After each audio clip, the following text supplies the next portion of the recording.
Muchos libros hablan del sufrimiento, pero pocos abordan cómo acompañar a los que sufren.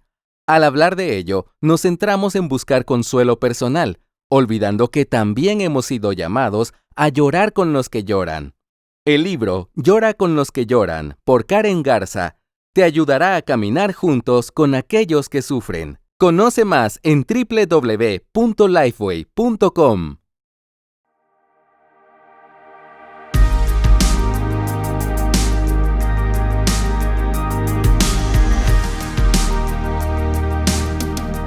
Bueno, qué bueno es reunirnos aquí una vez más para darle comienzo a un nuevo episodio de la Biblia a la Vida. Patricia, ¿cómo estás? Yo estoy muy bien, siempre contenta de tener la oportunidad de estar aquí y compartir ahora que estamos hablando de las verdades de la Carta de Santiago. Ay, sí, a mí sí me ha gustado este estudio porque como dijimos en el primer episodio, esta es una carta bien práctica y estamos sacando muchas aplicaciones al día a día y espero que cada uno de los episodios haya sido de bendición para ti que nos escuchas o que nos estás viendo, y no te desconectes que la Carta de Santiago tiene más capítulos y vamos a estudiarlos hasta el final. Y es tan bueno, Charla, cuando estamos estudiando la Biblia, que es tan rica.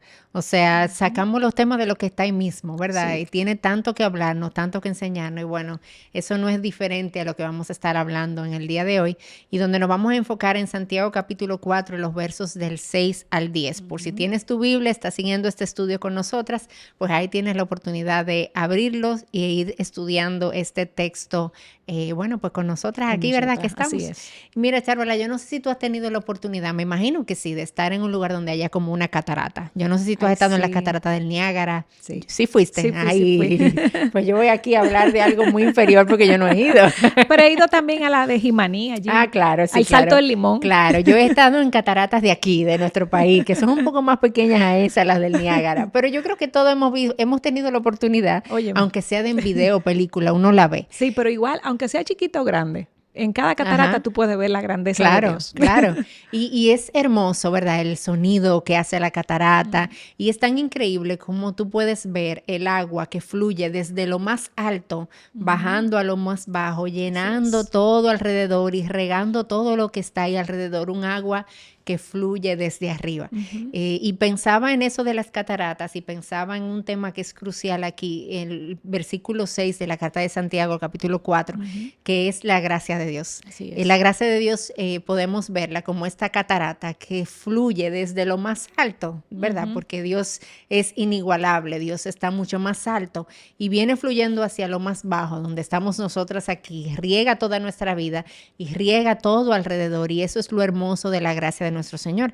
Ahora, Santiago trae y le agrega un ingrediente a esa gracia.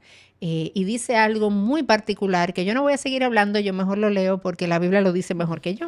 Y dice el versículo 6, dice, pero Él, hablando del Señor de Dios, Él da mayor gracia.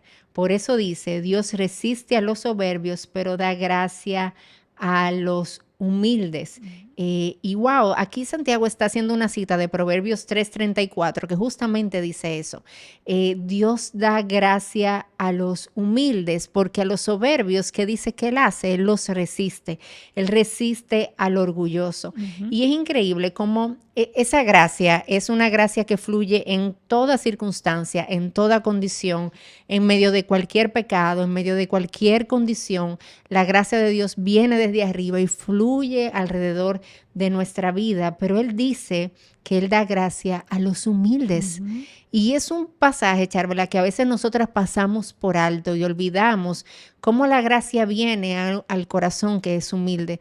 Porque fíjate, tiene sentido, Charvela, porque el corazón orgulloso es un corazón que es duro para recibir la gracia. Porque por un lado es un corazón que no ve su necesidad de esta. El orgullo, el corazón que está envuelto en todo el orgullo, no piensa que necesita gracia, no necesita nada de Dios. Dice, el orgullo no busca a Dios. Yo no necesito a Dios, yo no necesito su gracia. No me permite ver tampoco la provisión de esta, la gracia de Dios a mi alrededor. El orgullo no la ve, porque yo estoy tan centrada en mí, en mi poder, en lo que yo puedo hacer, en mi dominio, en mi control, que no puedo percibir esa gracia que está fluyendo a mi alrededor. Y tampoco, Charvela, el orgullo no me permite clamar por esa gracia.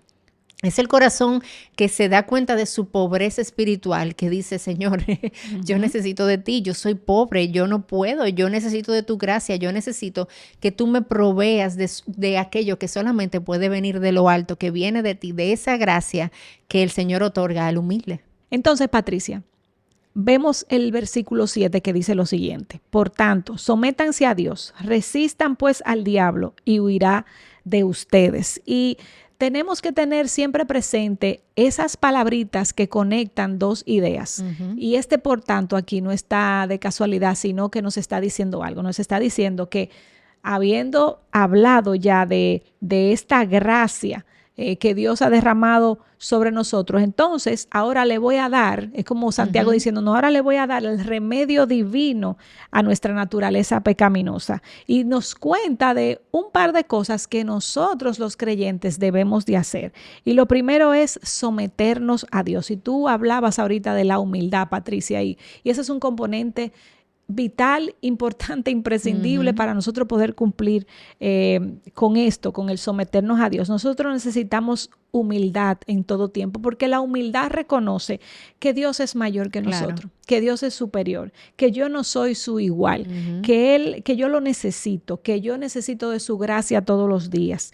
Y fíjate, una humildad parecida o una humildad a la que nosotros debemos de imitar, la demostró aquel hombre ¿te recuerdas la parábola del fariseo y el publicano? El publicano, nosotras deberíamos de ser como ese publicano, porque él decía, Señor, ten piedad de mí que soy pecador. Denotaba un hombre con una gran humildad, porque él sabía que él no podía igualarse al Señor. Y dice el verso 14 de Lucas 18, que es donde habla de la parábola del fariseo y el publicano. Mira lo que dice: les digo que éste descendió a su casa justificado, pero aquel no. Porque todo el que se engrandece será humillado, pero el que se humilla será engrandecido. Entonces, el someternos al Señor es imprescindible poseer en nosotras un carácter humilde, y ese es el llamado que Santiago nos hace a que nos sometamos. ¿Y a qué nos estamos sometiendo? Esa es una pregunta que no podemos hacer. Nos estamos sometiendo a Él, a su voluntad, a lo que Él quiera para nosotros. ¿Por qué le decimos algo como lo siguiente? Como tú eres mejor y sabes mejor y no hay nadie como tú, yo quiero que todo lo que yo soy sea conforme a tu voluntad. Donde tú me dirijas, yo quiero ir. Lo que tú digas, eso yo haré. Esa es la actitud, Patricia, de un corazón humilde. Y lo segundo, Patricia, que vemos luego de someternos al Señor, y es como la otra cara de ese sometimiento, es este mandato de resistan al diablo. Y es una imagen aquí como de un mandato militar. Es como si yo fuera una persona del ejército que estoy comandada a resistir al enemigo, ¿verdad? Y lo importante aquí es que yo no lo hago en mis fuerzas, porque la Biblia nos recuerda de cabo a rabo que yo no voy a poder combatir al diablo yo misma. Incluso hay un versículo donde se nos dice que cuando tú lo vayas a reprender, hazlo en el nombre del Señor, porque es alguien superior espiritualmente a nosotros, pero no superior a nuestro Señor, que murió y compró nuestra libertad. Pero mira lo que dice Efesios 6:12.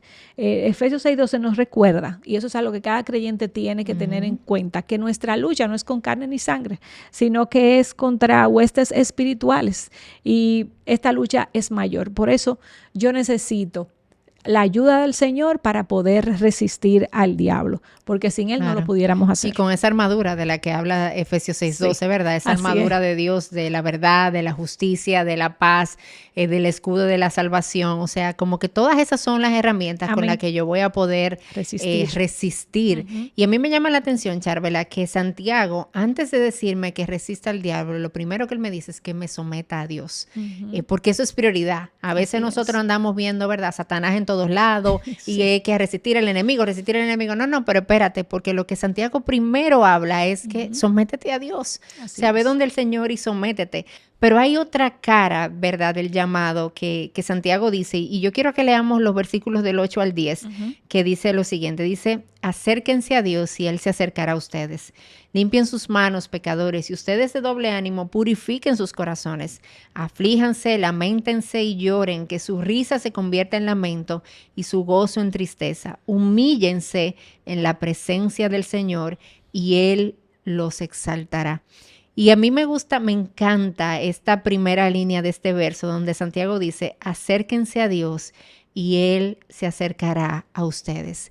Y qué hermoso es saber que nosotros tenemos un Dios al que yo me puedo acercar. Amén. O sea, eso no es poca cosa. A veces quizá podemos leer ese versículo como rápido. Bueno, sí, acércate a Dios, claro. Pero piensa en el hecho de que si Santiago te está diciendo que te acerques a Dios es porque Él te recibe. Y en Cristo Jesús, Él ha abierto el camino para que nosotros podamos acercarnos con libertad a Él y ser recibidas por Él. Y en cualquier momento tenemos acceso y tenemos entrada con confianza ante el trono de la gracia. Y yo puedo acercarme al Señor en mi condición. Y es importante que yo tenga en cuenta que yo puedo acercarme al Señor en cual sea la condición en la que yo me encuentre. A veces nosotras pensamos, Charvela, que para yo acercarme a Dios, yo necesito arreglar mi vida. Yo tengo que arreglarme. Hay una ilustración que me encanta de tu esposo, que nunca la voy a olvidar, que él la dijo en un sermón, que él decía que a veces nosotras, que es como pensar que cuando las mujeres vamos al salón, antes de ir al salón, nos lavamos el pelo, nos secamos el pelo, nos arreglamos las uñas y después vamos al salón a que nos atiendan. Pero ¿para qué tú tienes que arreglarte si tú vas a ir al salón a que te arreglen, a que te hagan todo eso? Entonces, el llamado que Santiago hace aquí es acércate a Dios, acércate. ¿Y cuál es la respuesta inmediata que yo voy a tener? Él se va a acercar. Amén. O sea, qué glorioso es saber que en mi condición, sea cual sea, yo me puedo acercar a Él.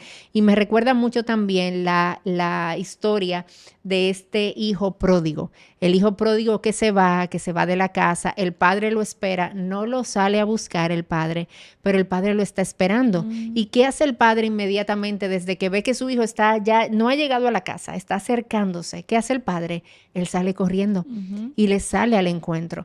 Y eso es justamente lo que el Señor hace con nosotros. Nosotras nos acercamos a Él y Él se acerca a nosotros. Recibimos esa cercanía y esa cercanía que está garantizada, como dice Efesios 2:13, que dice, pero ahora en Cristo Jesús, ustedes que en otro tiempo estaban lejos, han sido acercados por la sangre de Cristo. Amén. Y en otro tiempo estábamos lejos y la sangre del Cordero nos ha traído de vuelta, ahora nos tiene cerquita de nuestro Dios. Y hay otra cosa ahora que Santiago hace, hay otro llamado que él presenta. Él dice, acérquense a Dios y Él se acercará a ustedes, pero luego dice algo más y es como una acción que estamos llamadas, ¿verdad? Él aquí presenta como la parte externa y la parte interna, él va haciendo como un rejuego con eso. Y lo próximo que dice es, limpien sus manos y purifiquen sus corazones. Y aquí está el rejuego de estas dos áreas, porque el arrepentimiento, Charvela, se pone en evidencia de manera externa. Yo debo purificar mi corazón con relación al pecado, pero yo también debo limpiar mis manos. Hay un efecto interno y hay un efecto externo, y a veces nosotros pensamos como que el arrepentimiento simplemente, bueno, ya yo me arrepentí por dentro, pero yo sigo envuelta en el mismo pecado, yo sigo en lo mismo. Y Santiago dice, no, espérate. Primero, lo primero que tú tienes que hacer es ver donde Dios. Eso no hay duda alguna. Tú vas donde Dios primero, tú te acercas a Él, donde Él en arrepentimiento, Él te va a recibir, Él te va a perdonar. Pero ahora tú vas a purificar tu corazón, tú le vas a pedir al Señor que haga eso y tú vas a limpiar tus manos. Porque el arrepentimiento implica que yo no voy a seguir viviendo de la misma manera. Y si hay algún pecado, algún área de pecado donde en mi vida yo he visto que está presente y ya yo he ido donde el Señor y me he arrepentido, yo necesito, como dice ahora Santiago, limpiar mis manos, dejar eso detrás y comenzar a caminar en pos del Señor. Y Patricia, importante es resaltar otra cosa que Santiago menciona en el verso 9 y dice lo siguiente: aflíjanse, lamentense y lloren, que su risa se convierta en lamento y su gozo en tristeza. Pudiéramos malinterpretar este versículo y pensar que entonces el creyente lo que tiene que tener es una vida de poco gozo, de constante lamento, porque eso es lo que la palabra de Dios nos está llamando a hacer.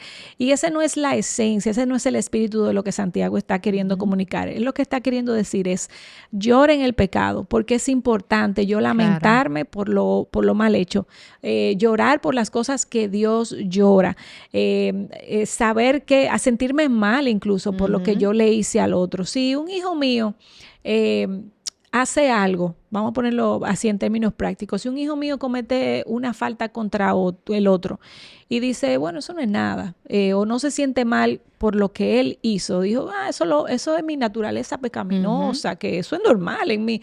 Yo no creo que una persona que razone así está entendiendo bien qué es lo que está pasando, la falta que ha cometido, porque al final toda injusticia es cometida contra Dios. Yo no puedo abusar de la gracia que Dios me ha dado. Entonces, cuando yo no lloro mi pecado, yo estoy ignorando el precio que fue pagado por ese pecado en la cruz. Entonces, yo le estoy diciendo a Dios, de verdad, tú te sacrificaste en la cruz por mí, me perdonaste y yo puedo seguir cometiendo pecado. No es la gran cosa. No es la gran cosa. Y esa no es la idea.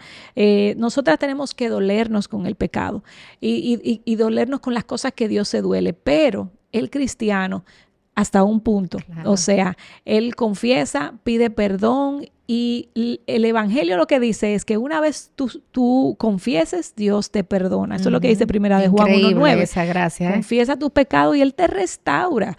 Y entonces esa es la bendición y la belleza del evangelio. Sí, aflíjanse, eso es importante porque hay llantos que nos llevan al arrepentimiento y eso es importante. Vamos a llorar nuestro pecado, pero no nos quedemos ahí porque el evangelio ha sido expuesto a través de toda la escritura y nos dice que Él nos ha perdonado, que no vamos a vivir en un lamento eterno, sino que nos vamos a doler con el pecado y a gozar con el buen sabor de la salvación que fue ofrecida en Cristo Jesús. Y ese perdón tan increíble que el Señor nos extiende, no importa lo que hayamos hecho. O sea, grande puede ser nuestro pecado y su gracia todavía es mucho mayor. Su gracia en perdonar y en restaurar. Así que Santiago es como nos hace este llamado ahí de lloren, lamentense, pero lo hacemos recordando, como tú decías, la verdad del evangelio. Y la parte final ya de estos versos que estamos estudiando, dice Santiago, humíllense en la presencia del Señor y Él los exaltará. Y ese humillarnos, ¿verdad? Es como ponernos debajo. Y qué bueno, Charvela, que el lugar donde yo me voy a poner debajo es de la presencia del Señor. Así o sea, yo me humillo en la presencia del Señor. ¿Y quién es ese Señor delante de quien yo me humillo? Un Señor que dice que está a mi favor y no en mi contra. Un Señor que está detrás de mi bien. Un Señor que fue capaz de entregar su propia vida por amor a mí. Ese es el lugar más seguro donde yo puedo humillarme, donde yo puedo ir a reconocer mi pobreza espiritual, donde yo puedo ir y decir, tú sabes que yo estoy rota, yo estoy quebrantada, yo soy pecadora, yo necesito tu gracia, yo necesito tu auxilio y yo me humillo debajo de la presencia del Señor. ¿Y qué el Señor hace? Él los exaltará, porque al final Dios levanta, Dios restaura, Dios perdona, Dios trae gracia. Yo me humillo y Él me exalta a su manera, me exalta a través de su gracia, de su perdón y su restauración. Así que nosotras te animamos en la condición en la que tú estés hoy, en medio del pecado, sea cual sea en el que tú te encuentres, tú puedes tener la certeza de que tú te acercas a Dios y Él se va a acercar a ti en perdón, en gracia, en restauración. Recuerda que Dios da gracia al humilde.